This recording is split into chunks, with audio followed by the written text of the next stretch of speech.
2022년도 이제 3개월이 남았습니다. 정말로 2022년에는 참으로 많은 일들이 있었습니다. 제 개인적으로는 인천 새서망교회의 그루민 성폭력 피해자와 피해 교인들을 돕는 바람에 예장합동 총회재판국과 노예재판국에 썼던 것이 가장 기억에 남습니다. 사실 돌이켜보면 말이 안 되죠. 어떻게 성폭력 피해자들과 피해 교인들을 돕는데 그것이 총회재판국과 노예재판국에 서야 되는 죄가 될 수가 있습니까? 하지만 우리의 현실이 그렇게 정의롭지 못한 것이 또한 사실입니다. 한국교회에서 가장 교회수가 많다고 하는 예장합동교단에서 이러한 불의한 일들이 일어나는 것을 보면서 참으로 많은 생각을 하게 되었습니다.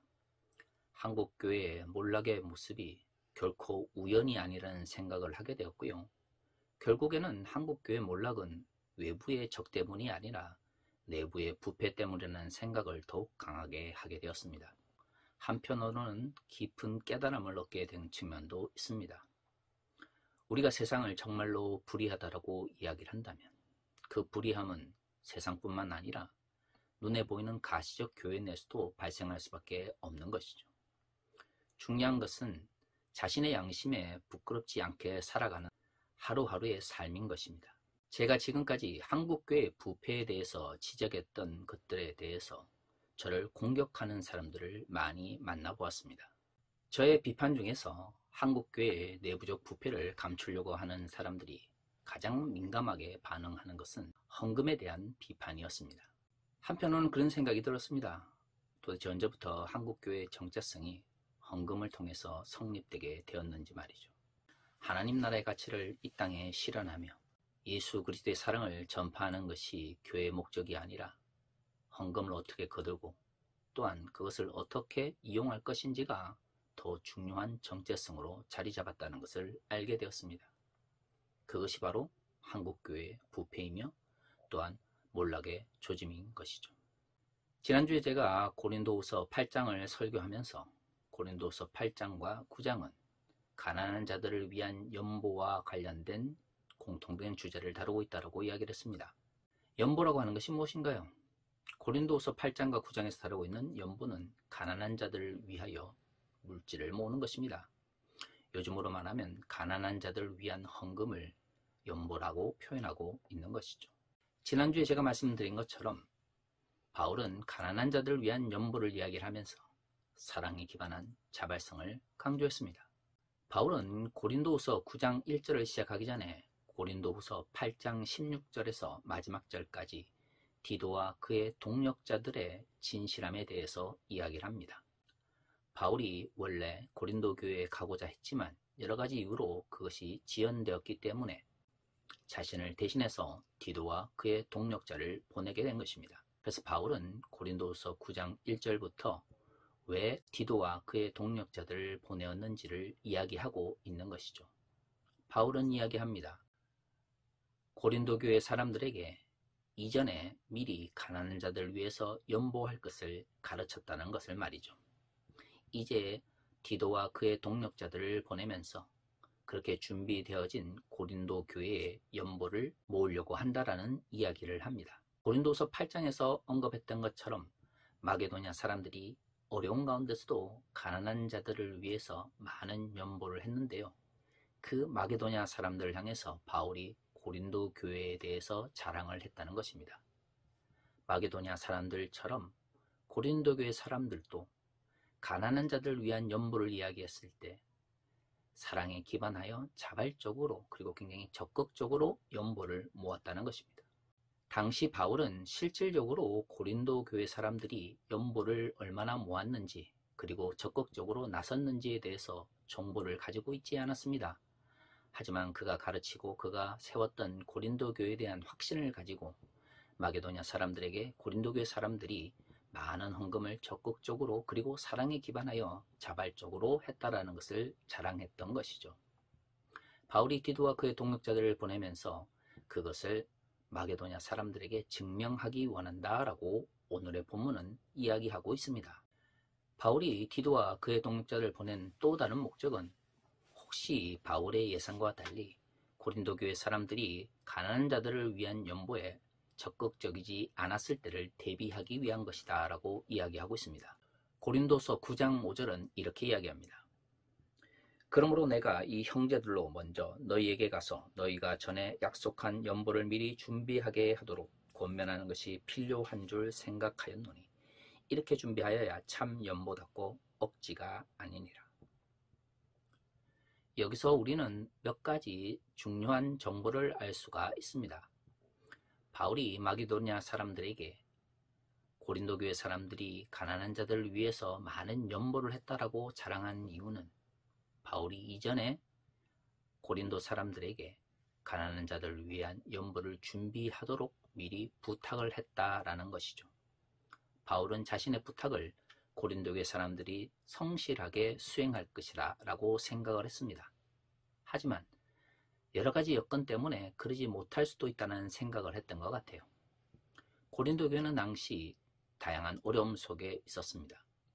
고린도 전서에 기록되어 있는 어려움뿐만 아니라 고린도서에 자세히 기록되어 있지 않지만 제가 여러 번 설교한 것처럼 고린도 후서를 기록할 당시 고린도 교회는 굉장히 큰 어려움에 처해 있었고요.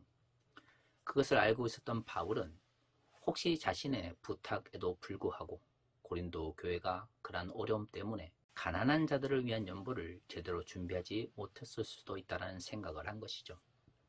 그래서 디도와 그의 동역자들을 보내면서 마게도냐 사람들에게 자랑한 것처럼 고린도 교회 사람들이 미리 가난한 자들을 위한 연보를 준비하고 또한 열심을 내었다라는 것을 말하고 싶어 했습니다.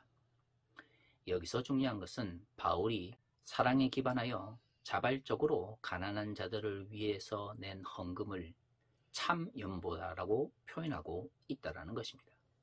참 연보라고 하는 표현은 무엇일까요? 그렇습니다. 거짓 연보가 있다는 것입니다. 사랑의 진실성이 아니라 가난한 자들을 위한 안타까움과 자발성이 아니라 자신의 이해관계 때문에 가난한 자들을 위한 헌금에 참여한 것은 결코 참 연보가 될 수가 없는 것이죠. 사실 한국 교회에서 헌금이라고 하는 것은 무조건적으로 정당화됩니다. 하나님께 물질을 드렸으니 좋은 것이다, 나쁜 것이 아니다, 축복받을 거다, 이렇게 이야기하는 것이죠. 하지만 바울의 가르침 속에서는 사랑의 진실성이나 자발성, 가난한 자들에 대한 안타까움이 없는 연보를 참 연보다라고 표현하지 않습니다. 바로 여기서 한국교회의 문제가 발생하게 됩니다. 지난주에도 언급한 것처럼 오늘 우리가 읽은 본문의 말씀 속에서 한국교회에서 흔히 어려운 가운데서도 헌금을 많이 내야 물질적인 축복을 받는다라는 방식으로 잘못 해석되어지는 본문이 바로 고린도후서 9장 6절의 말씀입니다. 이것이 곧 적게 심은 자는 적게 거두고 많이 심는 자는 많이 거둔다 하는 말이로다. 제가 이 본문 때문에 WBC를 비롯해서 현대 성서 주석까지 다양한 주석서를 살펴보았습니다. 그런데 그 어떤 주석서에도 이 본문이 가난한 자들을 위해서 헌금을 많이 내면 물질적인 축복을 받게 되고 부자가 될 것이다 라는 의미로 해석한 곳은 없었습니다. 재밌지 않습니까? 한국교회에서 특히 70년대, 80년대 한국교회가 성장할 때에 정말로 대형교회에서 이 본문이 그런 의미로 많이 설교되었죠. 아마도 오늘날에도 어느 정도 규모가 있는 교회에서 이 본문을 가지고 설교를 할 때에는 대부분 그런 의미로 사용될 것입니다. 물론 다양한 주석을 살펴보면 여기서 말하는 많이 거둔다, 적게 거둔다라고 하는 것이 하나님의 선물 혹은 축복을 의미한다는 것은 분명합니다. 문제는 그 하나님의 축복이라고 하는 것이 물질적인 풍요나 자본의 축적만을 의미하는 것이 아니라는 것이죠. 오늘의 본문은 그것을 다양한 용어로 표현하고 있습니다. 문제는 우리가 그것에 관심이 없는 것이죠. 오로지 하나님의 축복을 물질적인 풍요나 자본의 축적 혹은 돈을 많이 버는 것으로 믿고 싶어 합니다. 우리가 그렇게 믿고 싶어 하니까 하나님의 말씀이 그렇게 들리는 것이죠. 만약에 정말로 그것만이 하나님의 축복이라면 바울이 말하고 있는 고린도후서 9장 7절에 각각 그 마음에 정한 대로 할 것이요 인색함으로나 억지로 하지 말지니 하나님은 즐겨내는 자를 사랑하시느니라 라는 말씀이 어떻게 연결될 수 있겠습니까? 하나님께서 가난한 자들을 돕기 원하는 그 마음을 기뻐하신다는 것은 분명합니다. 그러면 정말로 하나님께서 가난한 자들 돕는 연보를 좋아하시고 많이 헌금할수록 물질적 축복을 더 크게 받는다면 억지로라도 가난한 자들 위한 연보를 많이 내므로써 모든 고린도 교회 사람들이 부자가 되는 방식이 진정 하나님의 축복이 아니겠습니까? 하지만 바울은 가난한 자들을 위한 연보가 하나님의 축복을 받는 방식이긴 하지만 그것이 반드시 물질적인 것이라고 말하고 있지는 않습니다. 그렇기 때문에 물질적인 것은 사람들마다 각각 다른 토대가 있는 것이고요. 또한 무한정 부를 누리거나 또한 원한다고 해서 얻을 수 있는 것이 아니기 때문에 그래서 각자의 물질적인 토대 위에서 자신이 할 수 있는 바를 하는 것이 중요하다라고 이야기하는 것이죠. 그럼에도 불구하고 가난한 자를 돕기를 원하는 사랑의 진실함과 그들의 아픔에 공감하는 그 마음을 하나님께서 보신다라고 말하고 있습니다. 고린도서 9장 8절의 말씀은 6절에서 말하고 있는 축복 혹은 선물이라고 하는 것이 물질적인 것만을 의미하지 않는다는 것을 분명하게 알려줍니다. 하나님이 능히 모든 은혜로 너희에게 넘치게 하시나니 이는 너희로 모든 일에 항상 모든 것이 넉넉하여 모든 착한 일을 넘치게 하려 하심이라. 여기서 모든 것이라고 하면 분명히 물질적인 것도 들어갈 것입니다. 문제는 여기서 말하는 모든 것이 물질적인 것만을 의미하는 것은 아니죠. 하나님께서 모든 것으로 채워주실 거다라고 축복하면서 이 모든 것을 채워주시는 목적이 무엇인가요? 결국에는 착한 일을 위한 것입니다. 이 착한 일은 다양한 방식으로 이루어질 수 있을 것입니다. 어떤 일에게는 물질적인 방식으로, 어떤 일에게는 사회적 참여로, 어떤 일에게는 개인적 차원에서 착한 일이 이루어질 수 있었겠죠. 하지만 확실한 것은 하나님께서 축복을 내려주시는 목적이 물질적 풍요를 마음껏 누리거나 자본을 축적함으로써 더 큰 부자가 되도록 한 것이 아니라 가난한 자들을 위해서 연보를 하는 것처럼 주변 사람들에게 착한 일을 하도록 하기 위한 것이라는 겁니다. 재밌지 않습니까? 지난주 우리가 살펴본 것처럼 가난한 자들을 위한 연보에 있어서 가장 중요한 동기는 무엇인가요? 그렇습니다. 사랑의 진실함에 기반한 자발성입니다. 그러면 가난한 자들을 위한 연보를 함으로써 하나님께 받게 되는 축복의 목적은 무엇입니까? 그렇습니다. 착한 일을 해가기 위한 것입니다. 내가 헌금을 많이 드렸기 때문에 물질적으로 풍요로워지고 혹은 자본을 많이 축적하게 됨으로써 내가 이 세상 속에서 마음껏 돈을 쓰고 누리면서 사는 것이 그 목적이 아닌 것이죠. 사실 오늘 본문으로 제가 읽지는 않았지만 고린도서 9장에서 헌금의 목적으로 가장 중요한 것은 고린도서 9장 13절에 있습니다. 이 직무로 증거를 삼아 너희가 그리스도의 복음을 진실히 믿고 복종하는 것과 그들과 모든 사람을 섬기는 너희의 후한 연보로 말미암아 하나님께 영광을 돌리고. 여기서 말하는 그 직무라고 하는 것은 가난한 자를 돕는 교회의 직무를 의미합니다. 9장 전체가 가난한 자를 위한 연보를 어떻게 고린도 교회가 준비할 것인지를 언급하고 있는 것만큼 그 직무와 연결되어 있는 바울의 가르침은 13절과 14절에 분명하게 그 목적을 드러냅니다. 바울은 가난한 자들을 위한 연보의 목적이 하나님의 영광이다라고 이야기하고 있습니다. 우리가 하나님께 물질을 드린다라고 이야기할 때 그것은 우리가 더욱더 풍요롭게 위한 투자의 방식이 아닙니다. 그것은 하나님의 영광을 드러내기 위한 것이어야 하는 것이죠. 무엇보다 초기 기독교 공동체에 있어서 가난한 자들을 위한 연보라고 표현되어 있는 이 헌금에서 가장 중요한 목적은 어려운 가운데 있는 사람들을 돕는 것입니다. 그리고 그것은 하나님의 영광의 문제다라고 이야기를 하고 있는 것이죠. 오늘날 한국 교회에서는 두 가지 헌금과 관련된 문제를 안고 있습니다. 첫 번째, 헌금에 있어서 초기 기독교 공동체는 가난한 자들을 돕기 위한 물질적인 모금이 중요한 의미를 가지고 있었습니다. 하지만 오늘날 한국교회에서 헌금에 대한 강조는 가난한 자를 돕기 위한 것이 아니죠. 많은 이들이 헌금을 통해서 목회자들에게 사례를 주고 교회를 유지해야 된다라고 이야기를 합니다. 저도 그것을 인정합니다. 지난주 설교에서도 그렇고 여러 설교에서도 저도 교회의 물질적 토대, 필요에 대해서 긍정적으로 말씀을 드렸습니다. 하지만 우리는 진실해야 합니다. 오늘날 한국교회, 특히 대형교회들에서 헌금이 강조되거나 혹은 강요되어질 때 그 목적이 정말로 교회의 유지비나 아니면 목회자들의 사례비 때문에 강요되어지는 것인가요? 결코 그렇지 않습니다. 대부분의 경우는 더 큰 교회를 짓고 교회가 물질적으로 더 풍요롭게 사용하며 때로는 담임 목사에게 더 많은 사례비를 주기 위해서 성도들에게 헌금을 강요하는 것이죠. 세상 사람들은 모른다 할지라도 우리는 전능하신 하나님, 전지하신 하나님을 고백하지 않습니까? 교회가 잘못된 목적과 방식으로 헌금을 내고 있다면 우리는 마땅히 그것에 대해 비판하며 반성해야 합니다. 하지만 오늘날 한국교회에서 그런 비판적 목소리는 듣기가 어렵습니다. 그러면서 헌금을 하나님께 많이 드리면 복을 받고 더욱더 풍요로워지며 사회적으로 성공한다라고 가르치고 있는 것이죠. 헌금이나 가난한 자들 위한 연보는 주식 투자가 아닙니다. 내가 100만 원을 투자해서 하나님께서 1000만 원으로 채워주시는 것이 아닌 것이죠.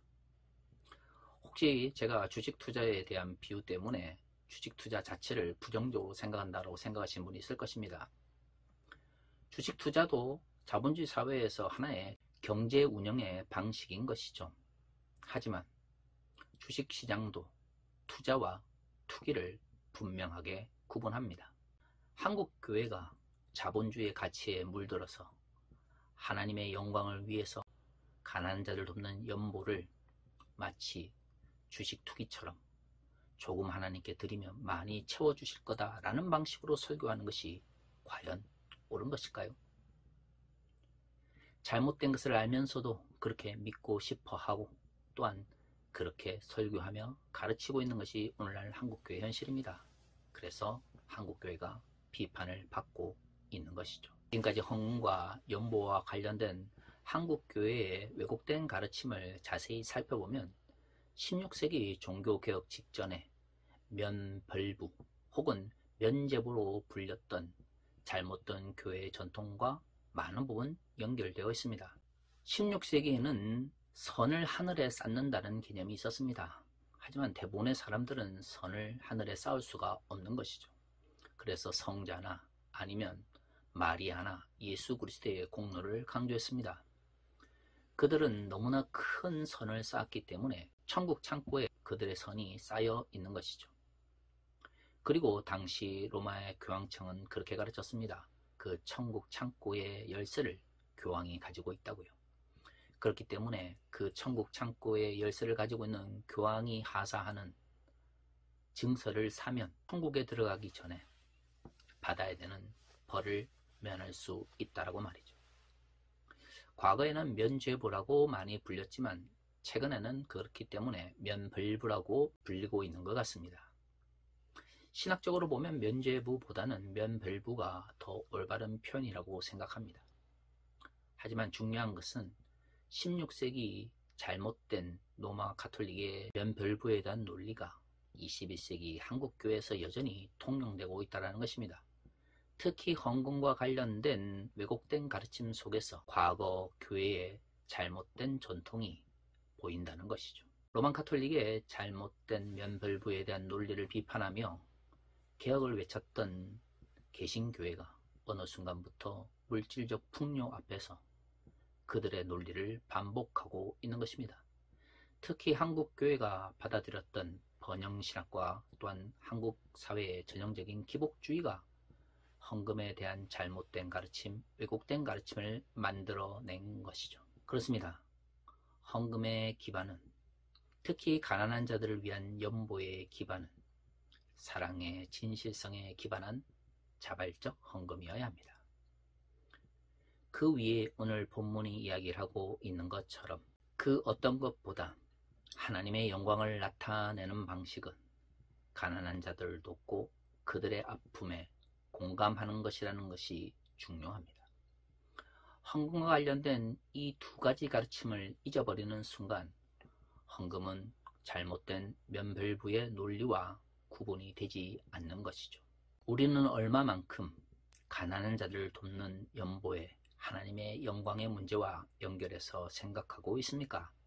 그러지 못하고 있다면 그것은 우리가 어느 순간부터 하나님의 말씀을 왜곡하고 있다고 생각해야 합니다. 기본적으로 번영신학과 기복주의에 물들어 있기 때문에 하나님의 축복을 물질적으로만 바라보려고 하는 것이고요.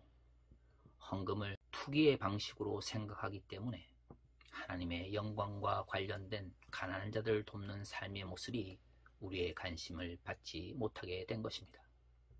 그렇다면 지금이라도 한국교회는 잘못된 헌금에 대한 가르침을 버리고 올바른 방식으로 가난한 자들에 대한 연보와 헌금에 대해서 가르쳐야 합니다. 그것이야말로 한국교회가 다시금 일어날 수 있는 유일한 방식입니다. 사랑하는 성도 여러분, 우리는 하나님께 드리는 헌금 혹은 가난한 자들을 위한 연보에 대해서 어떤 생각을 가지고 있습니까? 사랑의 진실함에 기반한 자발성을 가지고 헌금을 하고 있는지요? 하나님께서 주실 축복을 물질적으로만 받아들이고 싶어 하지는 않는지요? 가난한 자들을 돕는 연보의 목적이 하나님의 영광을 위한 것임을 바라보기보다는 마치 더 많은 부를 얻기 위한 투자나 투기의 방식으로 헌금이나 가난한 자들을 위한 연보를 생각하고 있지는 않은지요? 잘못된 생각들을 버리고 올바른 모습으로 하나님의 나라를 위해서 달려갈 수 있으면 좋겠습니다. 그것이 바로 한국교회가 몰락의 길에서 벗어날 수 있는 유일한 길입니다. 같이 기도하겠습니다.